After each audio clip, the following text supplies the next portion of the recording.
సాధారణంగా పెళ్లిళ్లను 3 రకాలుగా చూడవచ్చని నిపుణులు చెబుతున్నారు.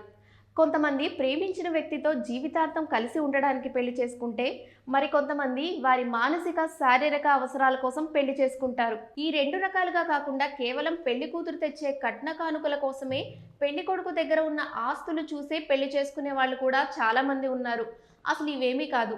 అసలు పెళ్లితో సంబంధం లేకుండా సుఖం, డబ్బు మాత్రమే కావాలనుకునే బ్యాచ్ కూడా ఈ మధ్యన ఎక్కువైపోతున్నారు.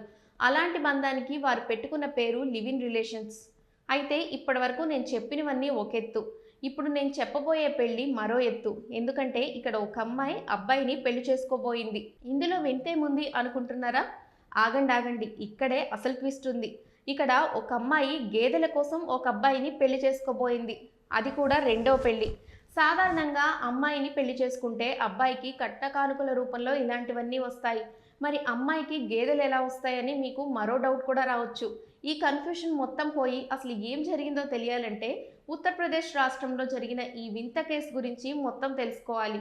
యూపీకి చెందిన ఆస్మా అనే మహిళకు కొన్నేళ్ల క్రితం తమ జిల్లాకే చెందిన ఓ వ్యక్తితో పెళ్లి జరిగింది. అయితే భర్తతో విభేదాలు తలెత్తగా కొంతకాలంగా పుట్టింట్లో ఉంటోంది. ఇదిలా ఉంటే కొన్ని రోజుల క్రితం యోగి ప్రభుత్వం పెళ్లి చేసుకున్న జంటలు ఆర్థికంగా నిలదొక్కుకోవడానికి కొన్ని పథకాలను ప్రవేశపెట్టడం జరిగింది. మరి ఆ పథకాలు పొందాలంటే భర్తతో కలిసి పథకానికి అప్లై చేసుకోవాల్సి ఉంటుంది. అయితే ఆస్మా తన భర్తతో విడిపోవడంతో ప్రభుత్వ పథకం ద్వారా వచ్చే బర్రెలను పొందడానికి ఓ ప్లాన్ వేసింది. అందుకోసం తనకు తెలిసిన ఒక బంధువుతో ముందుగానే మాట్లాడుకొని అబద్ధపు పెళ్లి చేసుకోవడానికి సిద్ధమైంది.